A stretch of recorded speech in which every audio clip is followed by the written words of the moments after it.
All right, everybody, welcome back to the Jordan Report, and I am your host, Robert Jordan. Everyone, please remember to like, subscribe, and share. Okay, guys, I made many reports on the George Soros networks and how they were undermining our cities and causing chaos. Chaos seems to be the weapon of choice for George Soros and his people. He's got his DAs in place, he has his mayors in place, he has the police chiefs in place, he has his mobs in place. These people have a lot of experience at this, America. We got some dark days ahead of us. Things are going to get far worse before they get better because we haven't quite figured out that these people are the masters of destruction. They're the masters of war.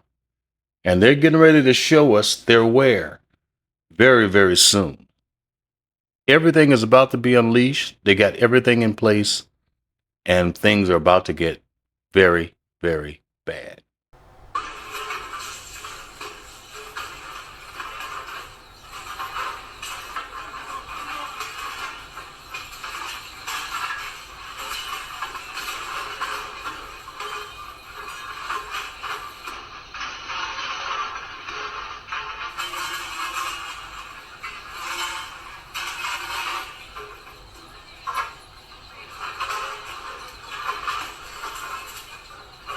An East Saint Laurent store in Glendale, California was hit by a flash mob burglary on Tuesday.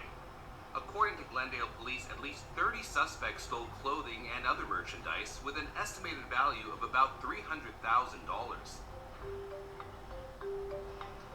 Flash mob burglaries are described by police as a coordinated group of individuals simultaneously rushing into the store, overwhelming staff, and taking it over.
Where a teen takeover will take place. In tonight's special report, Anita Padilla looks at how the social phenomenon often becomes a large-scale event. Whether it's 31st Street Beach, Michigan Avenue, or a festival in the suburbs, the location of the next Chicago area teen takeover can be a surprise. The question is, how do so many teens, all of whom don't even know each other, wind up going to the same place at the same time? Most teenagers at this point use social media. Primarily, they're using things like TikTok, Snapchat, Instagram. They're also likely using things like WhatsApp or even just general phone texting. Carly Kasurik is an associate dean at IIT who researches new media technologies. While a post about a teen takeover is shared with the original poster's followers and those followers' followers, she says one social media site has a special function to help spread the word even more. TikTok has a feature called, it's the FYP or the For You page, where the algorithm kind of just shows you things it thinks you might like. If someone is engaging with certain kinds of posts, they'll see more of that kind of thing. So if a teenager is on TikTok and they're engaging with lots of things about meetups in Chicago, they'll see more and more things about meetups about Chicago. Kasurik adds, if lots of people are liking and commenting on a post, the more it is going to be reshared and show up in people's feeds. That's without taking into account any teen influencers who might share the original message as well. This is mob action is what this is. This is mob action, and they don't get it because they think it's just a bunch of kids having fun and putting it on social media and getting those likes, getting those follows. It's more than just a flash mob. This is an organized effort. They create flyers. They send flyers on their social media. So if you have a influencer who has 900 followers, that 900 and those 900 followers share it on their page. Now you have 900, 1,000, 10,000, 2,000, 3,000. That's why retired cyber crime detective and now cyber safety trainer Rich Wistocki says law enforcement agencies need to do a better job of getting information about these events off social media, a task that's easier said than done depending on what sites the teens are talking on. You have all these people using these platforms knowing that the company will not share that information with law enforcement. While some sites do work with police when contacted, Witsaki says some chat rooms do not. They won't respond to search warrants and subpoenas. It's all encrypted, so they claim that not even the people of their company can see the messages. No matter where teens are talking, what's the takeaway from the takeover? I think it's power and influence.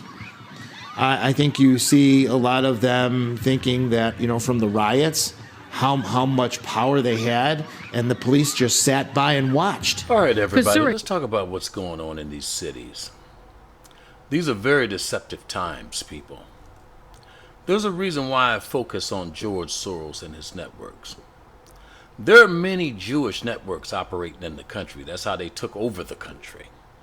But George Soros happens to be the most powerful, the richest, the most vocal. We all know who George is. And George has a history. George has a track record, okay, that we can easily go look up. So we know the things that he's done and what him and his networks are capable of.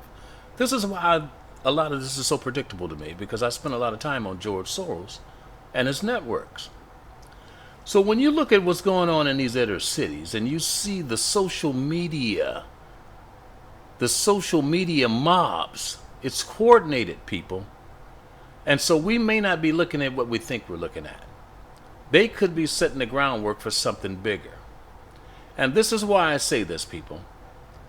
Social media has been used by these same people to destabilize and overthrow governments throughout the world. I believe that what we're being set up for is some sort of revolution using social media, some sort of social destabilization. Now, we may be looking at the black teenage mobs right now, but that could easily change. Here's what happened in Tunisia. How social media, this is 2011, I don't know if you guys remember the Arab Spring. How social media accelerated Tunisia's revolution. An inside view. They talk about how all this worked. Did Twitter and Facebook cause the Tunisian revolution and the protests in Egypt? Okay? I'm going to leave you these articles, people. It's very important that you understand this, because I did not know how naive the American people were. The Jews who have taken over this country have totally outclassed us. They're miles ahead of us. We have no idea where the next punch is coming from. So we have to pay attention to the little tricks that they know, the things that they've done overseas, the things that they can use against us right now. Here's what happened in social media, how to use social media in Egypt.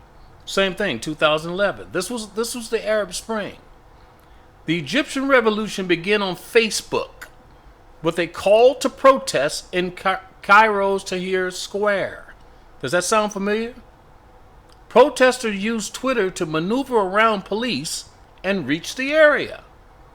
People arrived at the location expecting to see a few hundred like-minded individuals. Instead, they found a few 100,000. Do you understand this, people? So you see how this stuff can easily be weaponized against us? Okay?